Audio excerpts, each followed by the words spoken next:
बिस्मिल्लाहिर्रहमानिर्रहीम। अस्सलाम वालेकुम नाज़रीन, मैं हूं डॉक्टर अली और आप देख रहे हैं मेरा फेसबुक और यूट्यूब चैनल। नाज़रीन, बड़ी अहम तरीन डेवलपमेंट्स हैं, बहुत बड़ी खबर आपके साथ हम शेयर करने जा रहे हैं और ख़बर यह है कि एक बार फिर ईरानी एयरफोर्स एक्शन में आ गई है। ईरान के जो पायलट्स हैं इस वक्त कहाँ पे तबाहकुन हमले कर रहे हैं।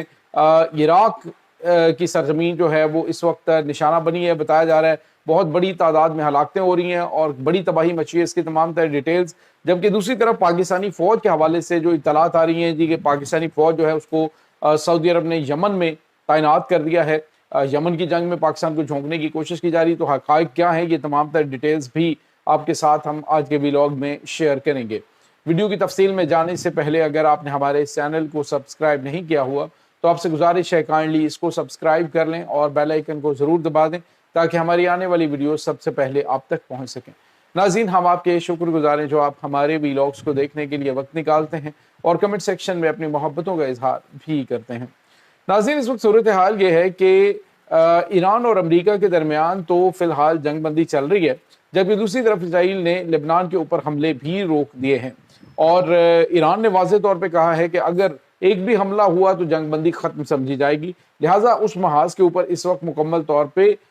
सुकून है। लेकिन दूसरी तरफ नाज़रीन, ईरानी एयरफोर्स, जिसके बारे में अमरीकी सदर डोनाल्ड ट्रंप ने कहा था जी कि हमने ईरान की एयरफोर्स को ख़त्म कर दिया है, हमने ईरान की नेवी को ख़त्म कर दिया है, हमने ईरान की फ़ौज को ख़त्म कर दिया है, यानी हर चीज़ ख़त्म हो गई है, लेकिन अमरीका की अभी तक ज़रूरत नहीं कि वो स्ट्रेट ऑफ हॉर्मज़ को अपनी मर्जी से खुलवा सके। दूसरी तरफ नाज़रीन, जो सबसे अहम तरीन डेवलपमेंट हुई है वो ये है कि ईरान ने जो इराक में जो कुर्दिस्तान है उसके दारुल हुकूमत इरबिल में आज जो है वो बमबारी की है और ना सिर्फ बमबारी की है बल्कि बाहिफाजत ये हमला करने के बाद वापस ईरान भी पहुंच गए। नाज़रीन, यहाँ पे आपको ये बताते चलें कि इरबिल के अंदर अमेरिका का फौजी अड्डा भी मौजूद है, लेकिन ये जो कुर्दिस्तान के ये जो कुर्द हैं, ख़ास तौर पे जो इरबिल शहर के अंदर, ये उनका दारुल हुकूमत कंसीडर होता है इराक के अंदर, और वहाँ पे चूँकि अमरीकी फौजी अड्डा होने की वजह से डिफेंस सिस्टम भी डिप्लॉयड है, तमाम तर चीज़ें हैं, एयर डिफेंस गन्स भी हैं और बहुत सारा इक्विपमेंट वहाँ पे मौजूद है अमेरिका का। लेकिन इसके बावजूद अमेरिका ने ईरान के जंगी तैयारों के ऊपर कोई अटैक नहीं किया और ना ही उसको जवाब दिया, बल्कि ईरान के ये जंगी तैयारे, नहीं पता कि कौन कौन से जंगी तैयारे इसमें शामिल थे, लेकिन ये जंगी तैयारे जो हैं वो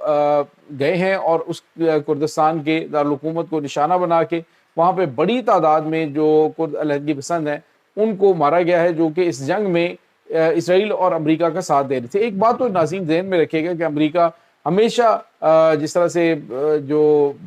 पाकिस्तान के साथ भी हमेशा होता है कि जब इस्तेमाल करना होता है तो इस्तेमाल के बाद टिश्यू पेपर की तरह फेंक देता है, बिल्कुल यही कुछ हाल कुर्दिस्तान वालों के साथ हुआ है। ये ईरानी सरहद के ऊपर खड़े हो गए थे और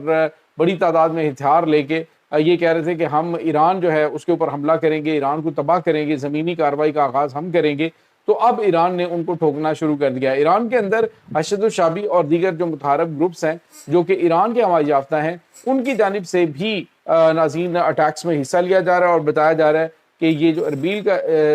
ज़िला है ये शदीद तबाही का शिकार हुआ है। नाज़रीन, ये बहुत गैर मामूली है। ईरानी एयरफोर्स कहाँ पे थी, कहाँ पे इन्होंने जहाज़ अप्लाई कर रखे थे। अंडरग्राउंड हमने आपको बताया था कि उनके तमाम तरह एसेट्स वहाँ पे थे, जो ख़राब या फिर बेकार टेक्नोलॉजी थी उस मुख्तलिफ एयर बेसिस के ऊपर उन्होंने वहाँ पे उसको रखा ताकि अमेरिका जो है वो कहे जी कि हमने तो तबाह कर दिया ईरान की जंगी जहाज़ और ईरानी एयरफोर्स को तबाह कर दिया। बाकी फिर आपको बताया कि वो बैलून किस्म के जहाज़ थे जिनको चाइना ने तैयार किया और फिर ड्राइंग्स थी, 3D ड्राइंग्स थी, उनके ऊपर अमेरिका बम्बारमेंट करता रहा और हेलीकॉप्टर्स के ऊपर बम्बारमेंट करता रहा। लेकिन असल में वो कुछ ग्राउंड के ऊपर बनी हुई ड्राइंग्स और उसके बाद कुछ जो है वो वहाँ पे मौजूद वो बैलून्स थे जो कि आर्टिफिशियल किस्म की चीज़ें थी, लेकिन सेटेलाइट से चूँकि वो रेडार से वो चीज़ें इसी तरह नज़र आ रही होती कि जैसे रियल हैं, तो इस वजह से वहाँ पे उन्होंने काफ़ी यानी मिलियंस ऑफ डॉलर का असलहा, गोला बारूद उन्होंने वहाँ पे फेंका। दूसरी तरफ नाज़रीन, जो हमारे पास इत्तलात आ रही हैं वो पाकिस्तान की फ़ौज के हवाले से। नाज़रीन, अभी रिसेंटली पाकिस्तान की फ़ौज जो है वो आपको पता है कि सऊदी अरब के अंदर डिप्लॉयड है। सऊदी अरब के साथ चूँकि पाकिस्तान का दिफाई मुआहदा भी है और मुख्तलिफ एरियाज़ के अंदर पाकिस्तान ने फ़ौज को डिप्लॉय कर रखा है और अब जो है वो खबर ये आई सोशल मीडिया के ज़रिए कि जी पाकिस्तानी फ़ौज को यमन में जंग में झोंकने की जो है वो कोशिश की जा रही है اور پاکستانی فوج جو ہے اس کو تعینات کر دیا گیا ہے یمن میں جنگ کے لیے، اور اس طرح کی خبریں جو ہے وہ سوشل میڈیا پہ چل رہی تھیں۔ تو ناظرین، پاکستان کی وزارت دفاع نے بھی اور وزارت خارجہ نے بھی اس بات کی تردید کی ہے، یہ من گھڑت اور جھوٹی خبریں ہیں جو اس وقت پھیلائی جا رہی ہیں۔ پاکستان کا ایک اصولی موقف ہے، آپ کو یاد ہوگا ناظرین، حالانکہ پاکستانی فوج کے سابق جو چیف تھے جنرل راحیل شریف، وہ اسلامک جو ناٹو اتحاد ہے، یعنی جو عرب کے جو ممالک ہیں ان کا وہ انچارج بھی تھے اسلامک افواج کے۔ 8 ملکوں نے حملہ کیا، پاکستان اور سعودی عرب کی ناراضگی بھی رہی، لیکن پاکستان نے یمن کے اوپر حملہ کرنے سے، سعودی عرب کا ساتھ دینے سے انکار کر دیا تھا، جس کے بعد دونوں ممالک کے درمیان تلخی بھی آئی تھی۔ اب بھی پاکستان کا ایک اصولی موقف ہے کہ سعودی عرب کے ساتھ ہمارے تعلقات جو ہیں وہ اپنی جگہ پہ، ہم نے حرمین شریفین کی جو حفاظت ہے اس کی ذمہ داری لی ہوئی ہے۔ اگر کوئی جارحیت غیر جو ملک کرے گا تو ہم اس کو جواب دینے کے لیے سعودی عرب کے ساتھ کھڑے ہوں گے، لیکن یہ نہیں ہوگا کہ سعودی عرب جو ہے وہ یمن کے اوپر حملہ کر دے، سعودی عرب ایران کے اوپر حملہ کر دے تو پاکستان جو ہے وہ وہاں پہ ان کا ساتھ دے گا، ایسا نہیں ہوگا۔ پاکستان حملے کی صورت میں دفاع کرے گا، اور اگر کوئی ایسا ملک جو یعنی جیسے اسرائیل ہے وہ اٹیک کر دیتا ہے تو پاکستان اس کو جواب دے گا۔ لیکن اگر کہا جائے کہ سعودی عرب کسی کے ساتھ خواہ پنگا لے لے اور وہاں پہ جا کے اٹیک کر دے تو پھر پاکستان جو ہے وہ وہاں پہ یہ باؤنڈ نہیں ہے کہ ان کے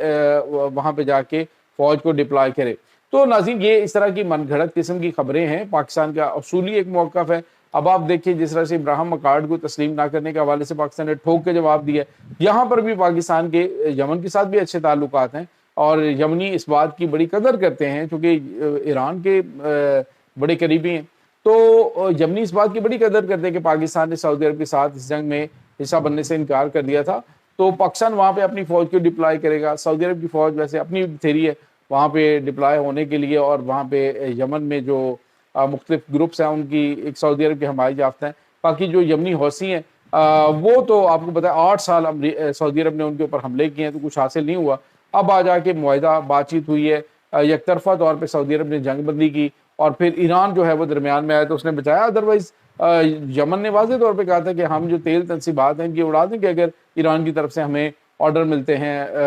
اس پہ حملہ کرنے کے لیے۔ تو یہ بہت غیر معمولی چیزیں ہیں ناظرین۔ یمن اس وقت آپ کو پتا ہے یمن کے اندر مختلف قسم کے گروپ جو ہے وہ ایک طرف تو سعودی عرب کے حمایت یافتہ اور ایک دوسری طرف جو ہے وہ ایک اور گروپس ہیں وہ بھی سعودی عرب کے مخالف ہیں، لیکن ایک طرف جو